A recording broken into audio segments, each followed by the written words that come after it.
Familia peregrina, porque se hace camino al andar. ¡Yeah! ¡Qué familia más bonita! ¡Gracias, Dios mío! ¡Sí!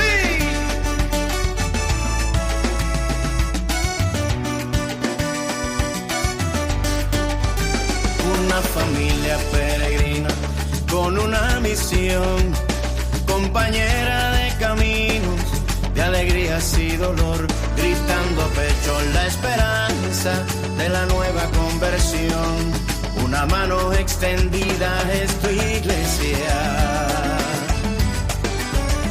Yeah. Bien se le podría llamar como la decana de las editoriales en español en los Estados Unidos. Desde 1905, Casa Bautista de Publicaciones ha venido ofreciendo literatura en español ininterrumpidamente para los creyentes a ambos lados del río Bravo. Hoy en Familia Peregrina conversamos con Raquel Contreras, su directora general. Hola, soy Rubén Ortiz y esta es Familia Peregrina.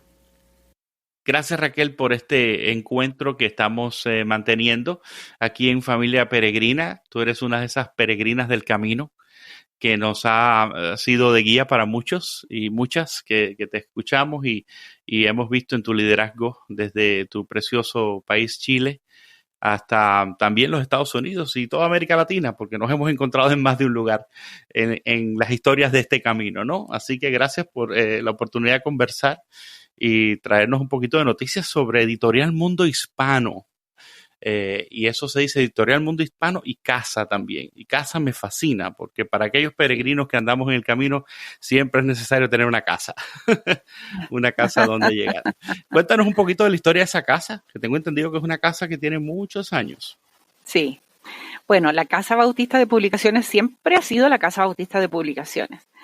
Hace unos años atrás, quizás como unos 20 años atrás, se empezó a usar el nombre Editorial Mundo Hispano, pero en realidad nosotros legalmente somos la Casa Bautista de Publicaciones haciendo negocios como Editorial Mundo Hispano, así que podemos usar indistintamente los dos nombres. A mí, como a ti, me gusta mucho el nombre Casa Bautista de Publicaciones y por eso es que yo sigo usándolo bastante. La verdad es que muchas veces las personas dicen que les gusta la idea de que entender que lo que publican los bautistas casi no tiene que ser examinado porque siempre es sana doctrina. Y a veces nosotros nos hemos empezado a creer mucho ese casi como un cuento.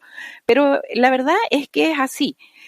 La Casa Bautista de Publicaciones Editorial Mundo Hispano empezó en el año 1906 en la ciudad de Toluca, en México, con la visión de un misionero muy joven, 23 años más o menos, que llegó casi sin leer ni escribir en español a radicarse a Toluca. Y cuando se encontró allá, se dio cuenta de que el pueblo mexicano no tenía materiales escritos en su propio idioma para trabajar en la escuela dominical.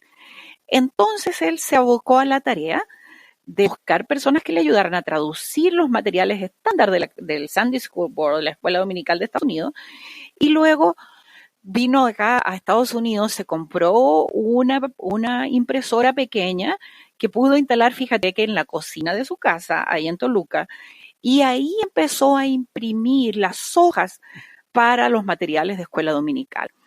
Prontamente eso empezó a crecer porque la gente de México empezó a saber que se estaban publicando esos materiales. Los cristianos empezaron, o sea, las personas empezaron a aceptar y asistir a las iglesias bautistas, expresar su espiritualidad de esa manera. Entonces, el mundo bautista empezó a crecer. Así que ya no pudo seguir con una simple impresora en su cocina y se trasladó a un edificio ahí mismo en Toluca, donde todo se transformó en lugar para imprimir, editar, o sea, traducir, editar e imprimir, y con impresoras más grandes. Pero llegó la Revolución Mexicana al cabo de unos pocos años y le dijeron, Emiliano Zapata le dijo, bueno, mire, yo le doy papel para que usted imprima, pero usted tiene que imprimir para la publicidad nuestra. Y eso no le gustó a él. Consideró que sus prensas estaban dedicadas a materiales cristianos, así que lo que él hizo fue venirse al Paso pensando que, bueno, era lo más cerca de México donde él podía estar y al mismo tiempo estar lo más cerca de México y con la idea de volver. Pero todavía estamos acá. Después de 115 años todavía estamos acá. Pero ha sido un caminar muy interesante. La Casa Bautista, después de que se vino de México a El Paso, los hermanos se dieron cuenta de que en realidad los materiales que ellos producían solo para México podrían ser usados en toda Latinoamérica o en todos los lugares donde se hablara español. Entonces empezó a crecer esto, y crecer, y crecer, y crecer, y crecer. Y ya nos quedamos acá. En un edificio que originalmente era un hospital de tuberculosos de las iglesias bautistas, en los tiempos en que la tuberculosis era una enfermedad incurable, excepto por baños de sol y tratamientos paliativos. Pero cuando ya se descubrieron los antibióticos y no fue necesario tener un hospital como este, entonces el edificio quedó desocupado y se trasladó la editorial acá. Un edificio grande que, bueno, Rubencito, tú lo conoces, tú has estado acá, un edificio muy lindo, muy, muy histórico, con bastante arte incluso. Y de aquí nos hemos quedado por ya más de casi 90 años en este edificio. De paso, Raquel, a mí me maravilla ir al edificio y estar allí. Me parece que sería un tour guiado que debería de darse, porque la historia que nos ha relatado tiene mucho que ver también con la historia un poco de los bautistas a nivel mundial, en la búsqueda de las libertades. Sí. Cuando un personaje de la política, respetable por demás, pero Emiliano Zapata decide en cierto modo imponer que se le imprima material político en una empresa o en una imprenta que ha sido consagrada en cierto modo para el servicio del Señor, y hay una decisión, ¿no?, de alguien que dice, entonces si es así vamos a tener que movernos. Y ahí empieza una travesía interesante. Es una historia de libertad que va adjunta a la propia tradición bautista, ¿no? Exactamente, por supuesto. Nosotros creemos en la libertad de expresión, pero también creemos en que no nos pueden coartar eso. Entonces, limitarla. Y precisamente por eso nos venimos para acá en ese momento, o sea, propio de nuestros principios y nuestros valores. Y la historia del edificio también es una historia bonita, es interesante. O sea, nuestras oficinas, por ejemplo, no sé si recuerdas, pero las puertas de algunas de nuestras oficinas son muy grandes porque permitían el paso de las camillas de los enfermos, etcétera. Entonces, nosotros tenemos aquí un museo habilitado y luego tenemos todo un tour programado, así que cuando cualquier persona quiera venir a decir, y muchas veces viene gente que nos dice, quisiéramos visitar la Casa Bautista, bueno, nos programamos y nosotros los recibimos encantados. Eso es precioso. Yo los invito también, estuve para los 110 años allá y fue una linda celebración. Yo creo que ya me toca, ¿no?, regresar 5 años después. Sí. Así es que importante mantener todo ese legado que ustedes han hecho de una forma preciosa y sobre todo también en el tiempo de tu liderazgo específicamente, por lo necesario de las publicaciones en el mundo actual. Yo creo que y quisiera conversar un poquito contigo, que eres una experta sobre el tema, en un tiempo en que el Internet parece decirnos todo y parece ser la última solución, y hay gente que llama Almighty Google o Google o Todopoderoso, el que uno puede averiguar tantas cosas, y se ha deificado un poco esa transmisión a través de las redes sociales y todo, a la misma vez de la existencia de las famosas noticias falsas. Qué importante es mantener un ministerio de publicaciones a la manera de hacer libros y, bueno, ponerlos en formato electrónico también. Y ustedes lo han hecho muy bien. Cuéntame un poquito de eso. Mira, es un fenómeno muy interesante lo que sucede con el libro papel y el libro electrónico. Nosotros hace 2 años atrás, hicimos el experimento de que todo lo que publicamos en papel ese año lo publicamos también en formato electrónico, pero la proporción de venta, de acceso a lo electrónico, de venta en realidad de lo electrónico comparado con el papel era de 1000 a 1, es decir, vendíamos 1000 libros y vendíamos 1 de ese mismo libro en formato electrónico. Es muy interesante eso. A nosotros nos sorprendió. Pero cuando lo he conversado con mis compañeros de la industria editorial, a todos nos pasa lo mismo. Se piensa que la avalancha de lo electrónico iba a destruir la industria editorial en papel, pero no ha sido así, ha sido todo lo contrario. La industria editorial en papel se ha fortalecido. Lo que ha cambiado, sí, es quizás un poco los libros que leemos. Hay personas que todavía quieren leer algunos libros fáciles, leer sus novelas, qué sé yo, en formato electrónico. Pero el libro con el que estudian lo quieren tener en papel para subrayar, etcétera. Es interesante el fenómeno que pasa con la misma Biblia. La Biblia, la gente, todo el mundo la tenemos en nuestro teléfono, a través de los sistemas de YouVersion o Bible Gateway o alguna otra plataforma. Todos lo tenemos en nuestro teléfono. Pero cuando quiero leer con el corazón, leo mi Biblia en el papel. La Biblia la tengo en el velador en papel, no la tengo en mi teléfono. Y cuando siento esa necesidad quizás de tener un tiempo cercano con el Señor, de a solas con el Señor, de retiro, lo que buscan es la Biblia en papel, no la Biblia en el teléfono. El papel tiene algo en especial, no en vano la escritura se inició mucho antes y obviamente el amor, la gente ha dado su vida por mantener sus libros. Recuerda cuando en los tiempos de la Inquisición quemaban los libros y sin embargo los libros permanecieron.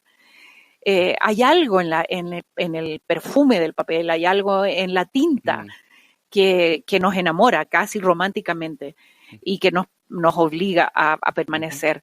Ha sido muy interesante esto de pensar de que la industria editorial se iba a ver muy amenazada por lo electrónico, pero gracias a Dios no ha sido así.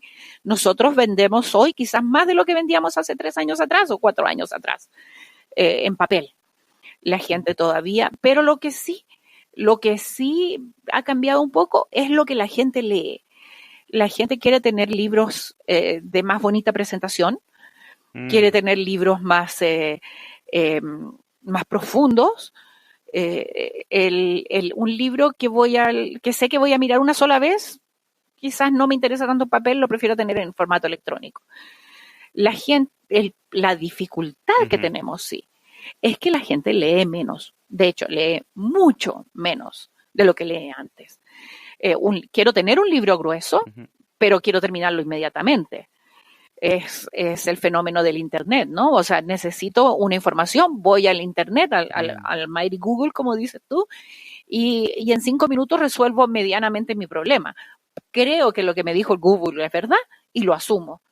Pero después, si ahondo un poco más mi investigación en un libro en papel, en un libro histórico, en alguna situación más profunda, me doy cuenta que estoy recibiendo solamente la opinión de una persona que puso sus comentarios en Mighty Google.